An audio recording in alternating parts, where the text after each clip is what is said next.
it's pull pat. It's connect snap. Connect snap. So for just a second, I'm remembering 40 years of doing that, and for just a second, I'm doing that. Grab like this. What would you do if somebody grabbed your wrist? Well, a bunch of stuff already happened. You understand what I'm saying? Yeah, like Aikido people talk about touching time. You know, she comes in, touching time. Touching time.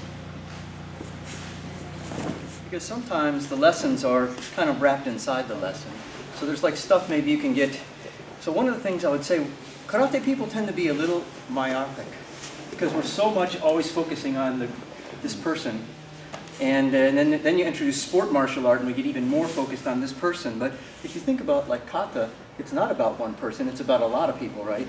And so this idea of being able to extend your mind out and be sort of cognitively aware of what's going on around you without focusing on one, that's a type of thing you have to train. Do you understand what I'm saying? Right. So I want you to watch. Some people when they're doing this, they're kind of like on this, okay? Right. What you might want to do is you want to move, but move in a way where you're still in the world.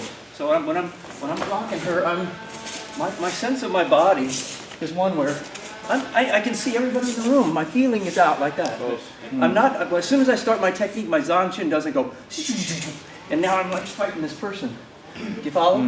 So within the movement, there's a feeling, and I think at the more subtle, deeper levels of your martial art, this is where the real essence lies. It's sort of in these sort of perceptions and feelings. So when you move, keep your shoulder relaxed. Just move, very cognitive.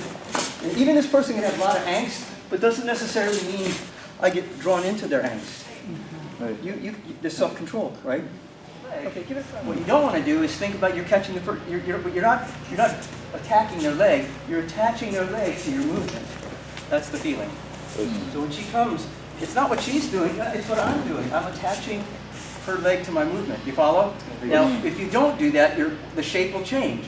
You will all of a sudden hunker down, and you'll get this kind of weird look to your body. You follow? So basically, I'm just moving, and somehow she's attached to my just moving this. Do you follow? So when you think about it, just think, that's all I'm doing.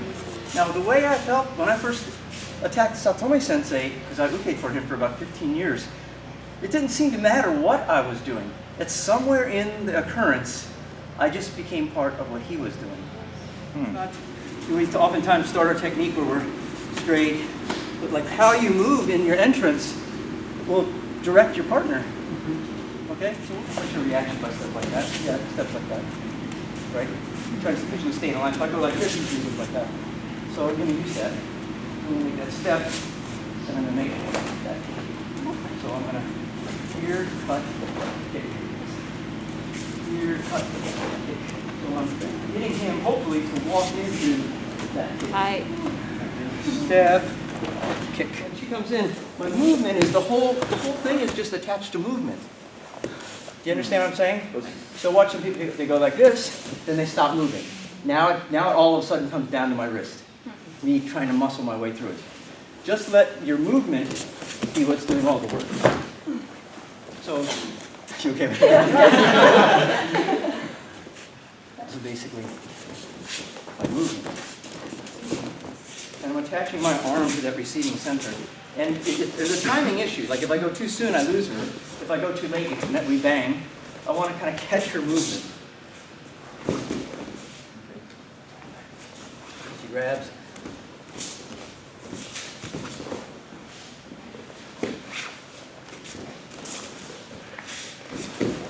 Already you can see, just from this little bit of practice, Lauren's moving really well already. Are you seeing that? Mm-hmm. She's not jerky. She's taking the. In Aikido, both people are practicing. This person receiving the technique is practicing not getting broken. Yeah. That's self-defense, right? Mm-hmm. So when you move, you got to kind of move in a way where you feel this connection to your partner. Things aren't bunching up. You're not stopping and everything goes to your elbow. Do you follow? Right. And that's a quality of touch.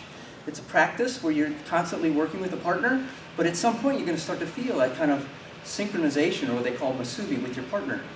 So when she grabs, I'm just attaching her to my movement.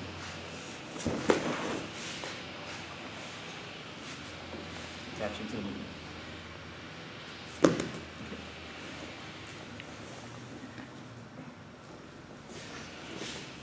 Okay.